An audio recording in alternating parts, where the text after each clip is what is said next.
Sony, உனக்கு இந்த college okay தானே? ஓகே தான். இல்லைனா வேற ஏதாவது காலேஜ் பார்ப்போமா?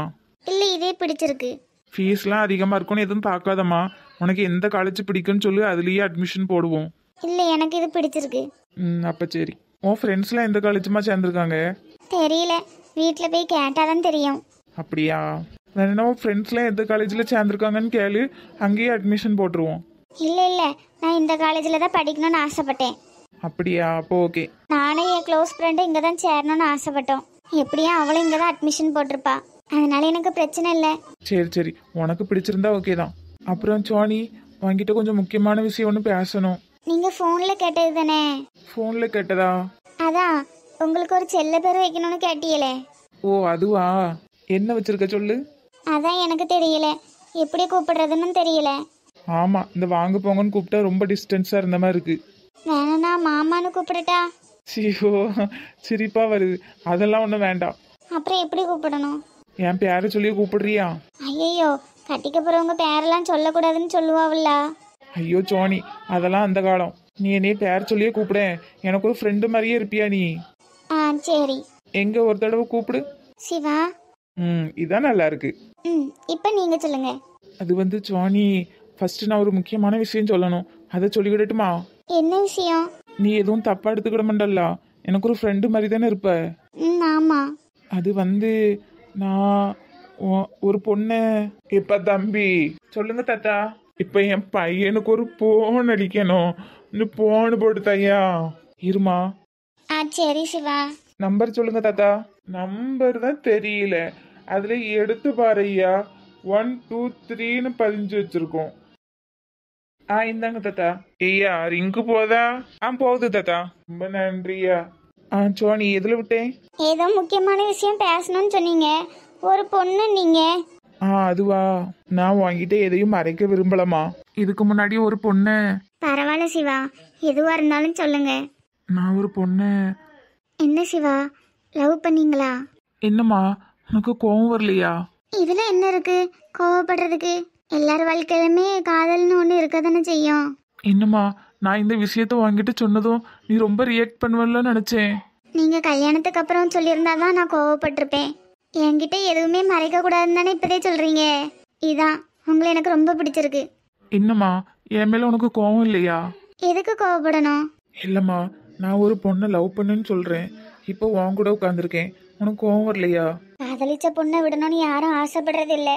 ஏதோ ஒரு சூழ்நிலை வந்திருக்கும்.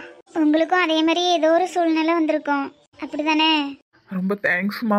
எங்க நீ என்ன புரிஞ்சுக்காம பெரியவியோ நினைச்சேன். ஐயோ, எதுக்கு சிவா அழுறீங்க? இல்லம்மா, எங்க அப்பாக்காக தான் இந்த கல்யாணத்தையே ஒத்துக்கிட்டேன். பாவமா அவரு சின்ன வயசுல இருந்து அம்மா இல்லாம என்னை கஷ்டப்பட்டு வளர்த்தாரு. எனக்கு ஒரு அப்பாவா, ஒரு அம்மாவா, ஒரு அண்ணனா, ஒரு தம்பியா எல்லாமாவே இருந்தாரு. அவருக்காக நான் இதை கூட செய்யலனா அப்புறம் என்னமா இருக்கு? அழாதீங்க சிவா. அதே மாதிரி என் காதலும் உண்மைதான். அவளை கைவிடணும்ட்டு நான் நினைக்கல. நான் வேணா அங்கிள் கிட்ட பேசட்டுமா? எங்களுக்குள்ள அதிகமா காதல் இருந்ததை தவிர புரிதல் இல்லை. அவளுக்கு இப்ப வேற ஒரு பையன் கூட பேசி முடிச்சாச்சு. கவலைப்படாதீங்க சிவா. நான் உன்னையும் நினைச்சுதாம்மா பயந்துட்டு இருந்தேன்.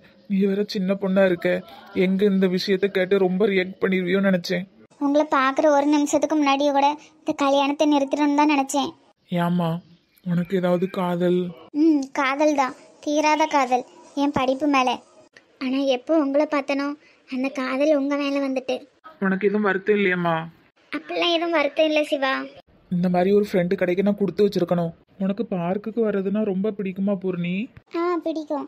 ஃபர்ஸ்ட் நாங்கள் இருந்த வீட்டில் பக்கத்தில் ஒரு பார்க் இருக்குமா, அங்கே சின்ன பிள்ளைலாம் விளையாடுவாவே, உட்காந்து பார்த்துட்டு இருப்பேன். அம்மா, நான் ஒன்று கேட்பேன், நீங்கள் உண்மையே சொல்லணும். என்ன கேட்கணும்? உங்களுக்கு என் மேலே கோவமே இல்லையா? எதுக்குமா கோவப்படணும்? இல்லை பூரணி, நடந்ததெல்லாம் மறந்துட்டு புதுசா வாழ்க்கைய ஆரம்பிப்போமே ப்ளீஸ். ரொம்ப தேங்க்ஸ் விக்கி. எதுக்குமா தேங்க்ஸ்? இல்லை, எனக்கு ஹாஸ்பிட்டலுக்கு ஃபீஸ் கட்டினதுக்கு. இதுக்கெல்லாமாவா தேங்க்ஸ் சொல்லுவாங்க? அப்புறம் நைட்டு ஃபுல்லாக கண்ணு முடிச்சு பார்த்துக்கிட்டதுக்கு. இதுக்கெல்லாமாவா தேங்க்ஸ் சொல்லுவாங்க? அப்புறம் புது ட்ரெஸ் வாங்கி கொடுத்ததுக்கு. இதுக்கெல்லாமாவா தேங்க்ஸ் சொல்லுவாங்க? அப்போ தலை சீவி விட்டதுக்கு. ஐயோ, இதுக்கெல்லாமாவா தேங்க்ஸ் சொல்லுவாங்க? அப்புறம் எதுக்கு தான் தேங்க்ஸ் சொல்லுவாங்க? நமக்குள்ள ஃபர்ஸ்ட் எதுக்கு தேங்க்ஸ்? சரி. அப்புறம் வேற எங்கேயாவது கூட்டு போட்டுமா? இல்லை வேண்டாம், இங்கேயே கொஞ்ச நேரம் இருந்துட்டு அப்புறம் வீட்டுக்கு போயிடலாம். சரி சரி. அம்மா, நான் வாங்கி கொடுத்த ஃபோன் எங்க? என்கிட்ட தான் இருக்கு. அது இப்போ யூஸ் பண்ணலையோ? பண்ணல. ஏன் பண்ணலை? நான் டெய்லியுமே வாட்ஸ்அப்பில் நீ வந்திருக்கியான்னு பார்த்துட்டு தான் இருக்கேன். நீ யூஸ் பண்ணு சரியா? சரி. அப்பவே மீனாட்சியை மட்டும் கொடுக்கலன்னு தான் அம்மாச்சி கிட்ட கொடுத்து விட்டேன். அவிய வேண்டாம் வாங்கிட்டே இருக்கட்டுன்னு கொடுத்துட்டாவ. அது எதுக்கு கொடுத்து விட்ட? அது நான் உனக்குன்னு தானே வாங்கி கொடுத்தேன்.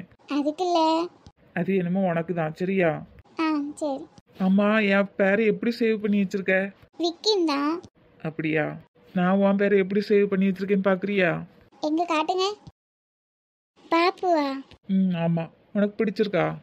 பிடிச்சிருக்கு. அப்புறம் பூரணி, கொஞ்சம் மனசை விட்டு பேசலாமா? இப்பயும் பேசிக்கிட்டு தானே இருக்கோம்.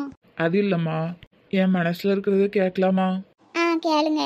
அது வந்து பூரணி, எப்படி கேட்குறதுன்னு தெரியல. பரவாயில்ல கேளுங்க விக்கி. அது இல்லைம்மா, வீட்டில் உனக்கும் எனக்கும் கல்யாணம் பண்ணி வைக்கலான்னு பேசுகிறாங்க. அதுக்கு? இல்லை, உனக்கு என்னை கல்யாணம் பண்ணிக்க சம்மதமா? உனக்கு சம்மதம் இல்லைன்னா வேண்டாம், நம்ம 2 பேரும் இப்படி ஃப்ரெண்ட்ஸாகவே இருக்கலாம். உன்னை கட்டாயப்படுத்த மாட்டேன். நீ எதுவும் வருத்தப்படாதம்மா. நான் இப்போ எப்படி இருக்கணும் அதே மாதிரி தான் உன்கிட்ட பேசுவேன். உனக்கு என்னை கல்யாணம் பண்ணிக்க சம்மதம் இல்லைனாலும் நான் உனக்கு இந்த மாதிரி ஹெல்ப்லாம் செய்ய தான் செஞ்சுருப்பேன். ஆனால் பூரணி, உன்னைய கல்யாணம் பண்ணிக்கிறோங்கிற எண்ணத்தில் தான் ஹாஸ்பிட்டல் ஃபீஸ்லாம் கட்டினேன்னு தப்பாக நினச்சிக்காதே. இல்லாட்டினாலும் நான் உனக்கு ஹாஸ்பிட்டல் ஃபீஸ்லாம் கட்டியிருப்பேம்மா. பூரணி, என்னாச்சுமா? இல்லை ஒன்றும் இல்லை. உனக்கு சம்மதம்மா? எனக்கு கொஞ்சம் டைம் வேணும். பரவாயில்லம்மா, எவ்வளோ டைம் வேணாலும் எடுத்துக்க. இப்போ நான் சம்மதம் இல்லைன்னு சொன்னால் என்ன செய்விய? ஒன்றும் செய்ய மாட்டேன். எனக்கு ஒரு ஃப்ரெண்டாக இருன்னு கேட்பேன், அவ்வளோதான். அவ்வளோதானா? இந்த அழுகுறது, கையை வெட்டிக்கிறது, காலை வெட்டிக்கிறது, இந்த மாதிரிலாம் எதுவும் பண்ண மாட்டியலா? சிரிப்பு தான் வருது நீ சொல்கிறத பார்த்தா. ஏன் மனசுக்கு கஷ்டமா இருந்தா இதெல்லாம் பண்ணுவாவுல்ல? கையை வெட்டினா மனசில் இருக்க வலி சரியாயிருமா? ஆவாதா? நீ இந்த மாதிரி எத்தனை வெட்டி வெட்டியிருக்க? நானும் அவனை கையை வெட்டிக்கல. ஏய், கோவப்படாத, சும்மா தான் கேட்டேன்.